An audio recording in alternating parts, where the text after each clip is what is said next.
So the whole family of coronaviruses are named coronavirus because corona means crown. And so this refers to the way that the virus looks under the microscope, like there's a crown on the top of the virus. Some of them, 4 or 5 different kinds, cause common diseases among humans. Everything from the common cold to mild or moderate respiratory illnesses. Other kinds of coronaviruses affect animals. And sometimes, on rare occasions, we see coronaviruses jump from animal species into the human population. The 2019 novel coronavirus is getting a lot of attention now because it is a new kind of coronavirus we haven't seen among humans before. The theory is that it may have jumped from an animal species into the human population and then begun spreading. We have seen some people that have died of this disease, and we know that there are already thousands of cases. So people are concerned because we don't yet know exactly how severe the disease will be or how far it will spread.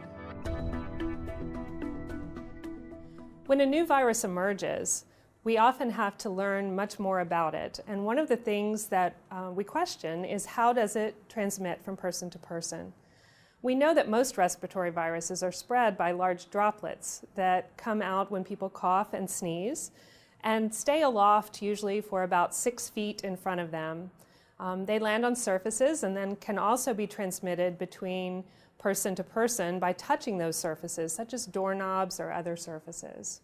Other viruses can spread in the air and stay aloft for a longer period of time in small droplet nuclei. For this current 2019 coronavirus, we're not yet sure whether it is droplet or airborne transmission. So we're erring on the side of caution and taking protection as if it was spread by the airborne route.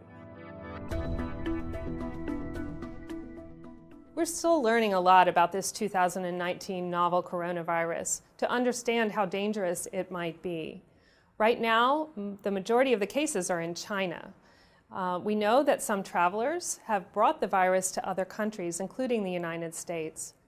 I think one of the main things to keep in mind is that this is respiratory virus season, and we have other respiratory viruses like influenza that we need to take precautions because we know we have thousands of cases and thousands of deaths in this country every year from influenza. Given the ongoing transmission of the virus in China, we have a travel alert that was issued by the Centers for Disease Control and Prevention. So at this time, until we know more, avoid non-essential travel to China. Johns Hopkins Health System and health systems across the nation are busy right now preparing to safely identify, isolate, evaluate, and care for patients with the 2019 novel coronavirus.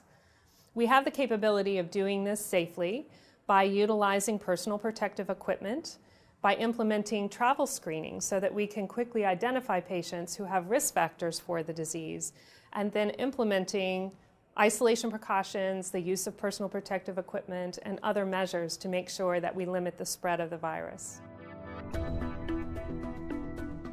At the Johns Hopkins Hospital and throughout our health system, we routinely care for patients infected with diseases that are spread by the airborne route.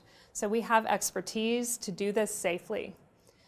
When a new virus comes along that has unknown risks, we have extra measures that we can put in place, including our biocontainment unit that can advise us and put plans in place to safely care for these patients.